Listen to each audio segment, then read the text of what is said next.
हाँ जी, hello one, कैसे हो आप सभी लोग। बात करते हैं आपके काम की कि क्या कुछ चल रहा है क्रिप्टो मार्केट में। देखो भैया, बीटीसी 28,900 तक गया, उसके बाद में फिसल कर अभी जब मैं इस वीडियो को रिकॉर्ड कर रहा हूँ बीटीसी 27,500 के आसपास चल रहा है।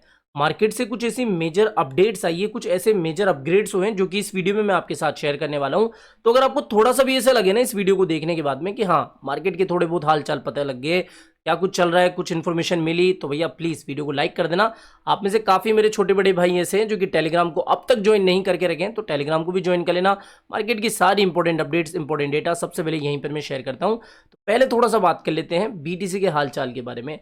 देखो, ये जो हमारा पूरा जोन था ना, मैंने आपको बताया था कि 28,500 से रफली आप 31,000 का जोन मान सकते हो, 7-8% का अंतर है। लेकिन इन लेवल्स के आसपास से आप देख सकते हो कि बीटीसी को एक करेक्शन देखने को मिल रहा है। जैसे राइजिंग रेंज के बारे में हमने डिस्कशन कर लिया था, अभी सीधा आपके मतलब की बात पे ही आता हूँ कि कितना बीटीसी अभी देखने को मिल सकता है। कि अभी वीकेंड चल रहा है और वीकेंड के दिनों में इतनी मार्केट में वॉल्यूम नहीं होती है, और यहाँ पर एक अच्छा खासा सपोर्ट भी बनता हुआ नहीं दिख रहा है। तो हाल फिलहाल बीटीसी 26,600 के आसपास एक सपोर्ट बना रहा है। यहाँ पर आते आते बीटीसी अपने आप को संभाल सकता है, लेकिन अगर यहाँ पे भी नहीं संभाला तो भैया आप ये मान के चलो कि वापस से बीटीसी कुछ भी नेगेटिव अपडेट आई तो 25 से 23,000 के रीजन में हमें वापस से देखने को मिल सकता है। लेकिन ऐसा कोई मातम वाली अपडेट नहीं आती है, या फिर अगर कुछ मार्केट में बैड अपडेट्स नहीं आती है, तो आप ये मान के चलो कि वापस से हम 30,000 की तरफ गमन करते हुए देख रहे हैं बीटीसी को। हाल फिलहाल बीटीसी मुझे स्ट्रॉन्ग ही दिख रहा है, ठीक है। तो डरने वाली कोई बात नहीं है, आगे आने वाले कुछ दिनों के अंदर में भी बीटीसी आपको 30,000 के लेवल के आसपास देखने को मिल जाए। अब बात करें अगर कुछ मेजर अपडेट्स के बारे में, तो यहाँ पर देखो आज की पहली अपडेट क्या निकल के आई है, शिबेरियम से जुड़ी हुई और काफी मेजर अपडेट है। Shibarium beta release public documentation. मैंने आपको सुबह की वीडियो में बताया था ना कि मिलियंस ऑफ शिबा इनू की बर्निंग हो रही है, और पिछले 24 घंटों में तो काफी millions of Shiba Inu burn हुए।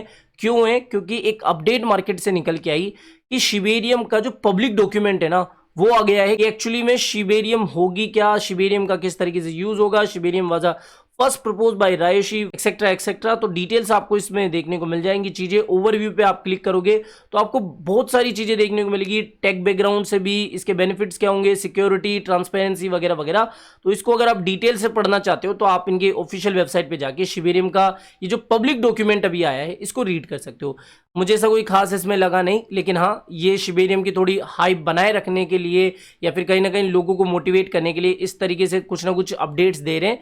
लेकिन हाँ, एक कहीं ना कहीं अपडेट आई है जो कि मुझे लगा आपके साथ शेयर करनी चाहिए, और इसका कोई मार्केट पर मेजर इंपैक्ट भी नहीं पड़ेगा, ना ही इसकी प्राइस पर इंपैक्ट पड़ेगा। तो क्योंकि भैया अभी है ना, बीटीसी की भी थोड़ी सी तबीयत खराब चल रही है, और साथ ही लोग भी है अब थोड़े से मैच्योर हो गए हैं, इस तरीके की अपडेट्स को इतना सीरियसली नहीं लेते।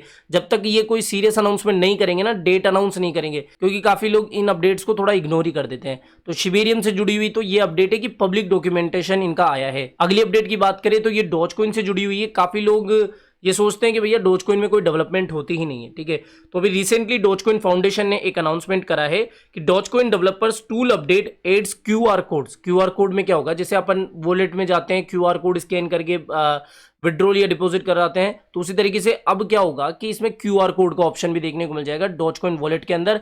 मून फेजेस होंगे और BIP39 सीड सपोर्ट भी होगा। BIP39 सीड सपोर्ट क्या होता है, बेसिकली एक तरीके की ये स्टैंडर्ड होता है, जिसमें कि जैसे बिटकॉइन वॉलेट जो है ना, वो भी इसी स्टैंडर्ड का यूज करते हैं एड्रेसेस क्रिएट करने के लिए या फिर इनको रीस्टोर करने के लिए। तो ये जो अभी BIP39 स्टैंडर्ड आया है ना, जो ये सपोर्ट अभी इसको करें, इससे क्या होगा कि आसानी से नए जो एड्रेसेस है वो क्रिएट हो पाएंगे, रीस्टोर हो पाएंगे, और जो एड्रेसेस की जो क्वालिटी है या फिर जो स्टैंडर्ड है उसमें कहीं ना कहीं एक इंप्रूवमेंट हमें देखने को मिलेगा। और पास्ट में देखो इन्होंने काफी अपग्रेड्स करे हैं, लेकिन इन अपग्रेड से कुछ नहीं होगा।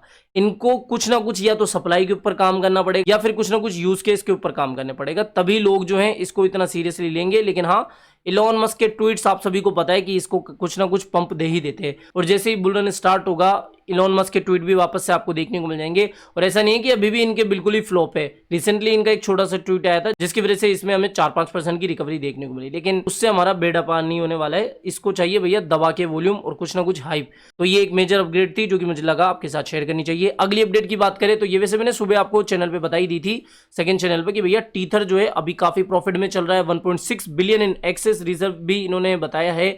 तो कहीं ना कहीं देखो यूएसडीटी वालों के लिए ये थोड़ी सी पॉजिटिविटी ला रही है कि हाँ, जितने भी लोग अभी भी शक करके बैठे हैं कि यूएसडीटी तबाह हो सकता है, बीयूएसडी के जैसे हाल हो सकता है वगैरह वगैरह, होने को तो देखो मार्केट में कुछ भी हो सकता है। आपने बहुत सारे अच्छे अच्छे प्रोजेक्ट्स को, लूना जैसे प्रोजेक्ट्स को तबाह होते हुए देखा है। तो यूएसडीटी स्टेबल कॉइन भी कहीं ना कहीं फ्यूचर में कुछ भी हो सकता है, लेकिन हाल फिलहाल की कंडीशन में तो ये काफी स्ट्रॉन्ग है, ठीक है, ट्रस्ट है। तो ये एक अच्छी अपडेट है कि सीएनबीसी के हवाले से जो हमें इंफॉर्मेशन मिली कि $700 मिलियन का इन्होंने प्रॉफिट कमाया है मार्च के अंदर, और ये जो है 1.6 बिलियन इन एक्सेस रिजर्व बता रहे हैं। तो ये एक बात है। अगली अपडेट की बात करें तो ये बाइनेंस से जुड़ी हुई है। कल आपने बाइनेंस का नाटक देखा होगा। एक्चुअली कल मैं थोड़ा सा आउटडोर था, इसलिए आपको कोई अपडेट नहीं दे पाया। ना तो P2P काम कर रहा था, ना स्पोर्ट ट्रेडिंग काम करी थी, ना फ्यूचर ट्रेडिंग ढंग से काम करी थी। काफी लोग टेंशन में आ गए कि भैया हैक वेक तो नहीं हो गया ना, या फिर कुछ बड़ी प्रॉब्लम तो नहीं होगी ना। ऐसी कोई बड़ी प्रॉब्लम नहीं थी। टेक्निकल इशू आते जाते रहते हैं, वो हमने काफी बार देखे हैं 3-4 सालों में। लेकिन ये जो प्रॉब्लम है ना, जो टेम्पररी सिस्टम मेंटेनेंस थी, वो कंप्लीट हो चुकी है। लेकिन इससे एक चीज तो पता लगती है। अब सपोज आपको कल कोई अच्छी अपॉर्चुनिटी मिल रही हो, कोई बढ़िया ट्रेड मिल रहा हो, और आप सिर्फ और सिर्फ बाइनेंस के ऊपर हो, तो ऐसी अपॉर्चुनिटी आप ऐसे कांडों की वजह से खो भी देते हैं। इसलिए मैं मल्टीपल टाइम आपसे बोलता हूं कि भैया कम से कम 2-3 एक्सचेंज के ऊपर अकाउंट बना के रखो। भले ही डिपॉजिट आप बाइनेंस पे रखो, लेकिन कम से कम अकाउंट तो बना के रखो ना। कम से कम उनको भी थोड़ा हल्का फुल्का यूज करा करो। इसलिए मैं आपको ये बार बार कहता हूं। तो ये एक ताजा उदाहरण है इस बात का। अगली अपडेट की बात करें तो ये पॉलीगॉन से जुड़ी हुई है। पॉलीगॉन जो है भैया, अपना ये जो जेके ईवीएम मेंडनेट है वो जल्दी लाने वाला है। 2 दिन बचे हैं, 27 तारीख की डेट है। तो इसकी वजह से काफी बड़ी एक पॉजिटिविटी मैटिक के अंदर आएगी। और मैटिक के जो यूजर्स है, ठीक है, जो मैटिक ब्लॉकचेन को यूज करते हैं ट्रांजेक्शन के लिए, और जो भी अभी थोड़ी बहुत इथेरियम की कमियां थी, वो ये जो जीके ईवीएम मेननेट है वो सॉल्व करेगा। कहीं ना कहीं पॉलीगॉन के यूजर्स के लिए ये एक पॉजिटिव बात है कि हाँ, इतनी बेहतरीन तरीके से जो पॉलीगॉन है अपना काम कर रहा हो। यहाँ पर एक और डेवलपमेंट हमें देखने को मिलेगी। तो लॉन्ग टर्म के हिसाब से आप में से काफी लोगों को और इसके ऊपर ट्रस्ट होने लगेगा। अगली अपडेट की बात करें तो ये जस्टिन सन वाली अपडेट भी मैंने, हाँ, सुबह वाली अपडेट में देख लेना, इसको इतना कवर नहीं करूंगा। कुल मिला के बात ये कि होबी एक्सचेंज के जो एडवाइजर्स है उन्होंने ये कहा है कि जो एसएससी ने सू करा था जस्टिन सन को, तो उसका जो इम्पैक्ट था ना, अब इतना नहीं रहा है, या फिर कहीं ना कहीं जो इम्पैक्ट है वो खत्म हो चुका है। कोई डरने वाली बात नहीं है, ठीक है। हमारा जो प्रोजेक्ट है वो 100% सेफ है।